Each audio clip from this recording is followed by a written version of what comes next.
This wasn't supposed to happen. Not like this. At exactly 4:12 a.m. on the morning of May 8, 2026, a silent tremor shattered the foundation of an entire industry. Tommaso, a man who navigated the world like a ghost in the shadows, a strategist who prided himself on being invisible, is now in federal custody. While the casual observer sees a high-profile arrest, the forensic reality is far more chilling.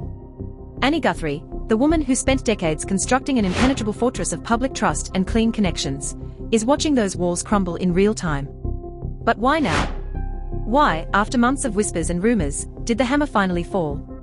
Because the FBI has secured the one thing that cannot be bribed, intimidated, or deleted from a hard drive. The FBI DNA match. This isn't just a piece of circumstantial evidence. It is a forensic death warrant. It is the biological key that has finally turned the lock on a secret Annie Guthrie and Tommaso fought desperately to bury beneath layers of legal NDAs and professional silence. Yet, a disturbing question remains. If the DNA is a 100% genomic match, why is Annie Guthrie still walking free? And what were those final frantic words Tommaso whispered into her ear just seconds before the handcuffs clicked shut?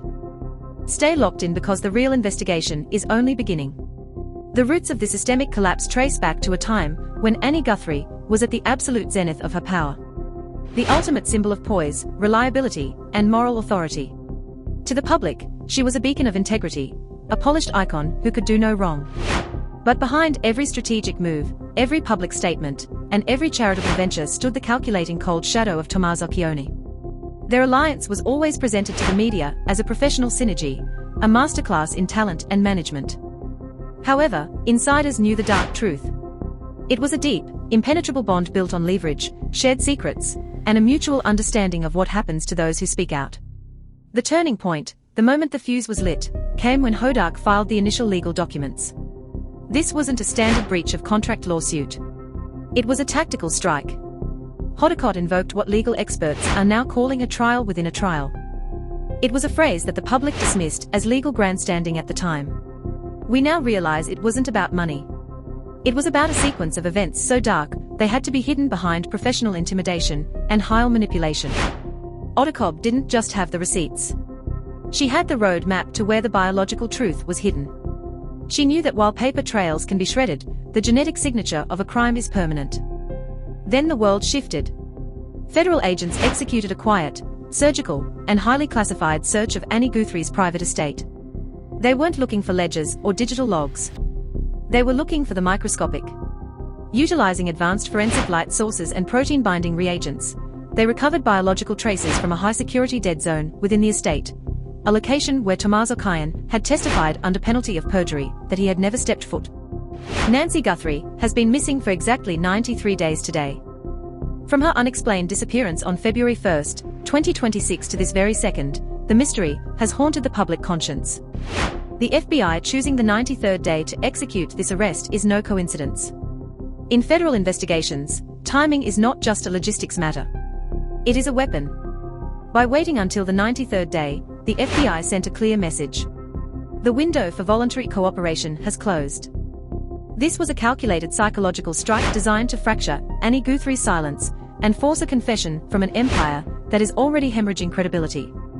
In the final clandestine meetings before the tactical teams moved in, witnesses described a visible terror in Annie Guthrie. The mask of the composed icon had finally slipped.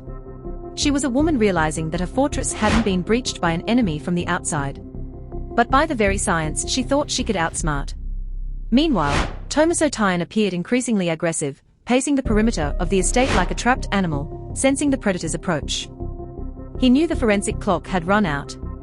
He knew that while he could manipulate people, he could not negotiate with an allele or a chromosome. The FBI report suggests this DNA match is a 100% genomic certainty. In the world of forensics, there is no higher standard.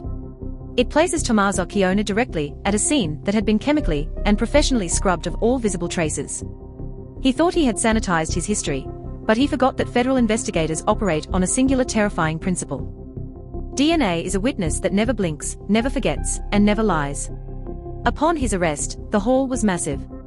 Authorities seized 14 electronic devices, including encrypted hard drives and ghost phones that were never registered to any tower. Hidden within these devices were folders specifically labeled Final Strategy. These files are rumored to be the blueprints of a massive multi-layered cover-up, a plan designed to keep the world from looking too closely at the dark logistics of the Guthrie Empire and the role of her enforcer. The investigation is now navigating a complex narrative. Was Tommaso Kyan the sole operator of the darkness? Was he the one handling the dirty work to keep Annie Guthrie's hands clean? Perhaps even without her explicit knowledge of the violent methods used. In this version of the story, Annie is portrayed as a victim of his toxic protection. A woman unaware that her protector was leaving a biological trail that would eventually lead federal agents to her front door. However, a far more sinister possibility is mounting. One that suggests Annie Guthrie is not the victim, but the absolute mastermind and architect of this nightmare. In this light, she used her trustworthy image as a lure, a psychological bait to bring targets in. While Tommaso Kyan simply executed the physical logistics of her demands. He wasn't the leader, he was the tool. The evidence for her direct, calculated involvement is becoming impossible for the Department of Justice to ignore. Why did Annie Guthrie transfer massive seven-figure sums of money to offshore accounts in the Cayman Islands just 48 hours before the DNA results were verified by the lab? Did she have a mole inside the federal facility, or was she preparing for a life as a fugitive? Furthermore, leaked audio files have recently surfaced from an internal security system.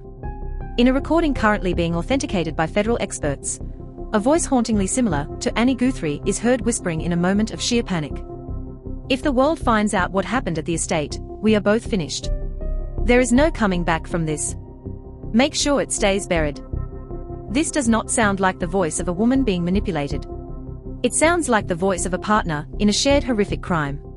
If she was innocent, why the offshore transfers? If she was a victim, why the frantic commands to keep the truth buried?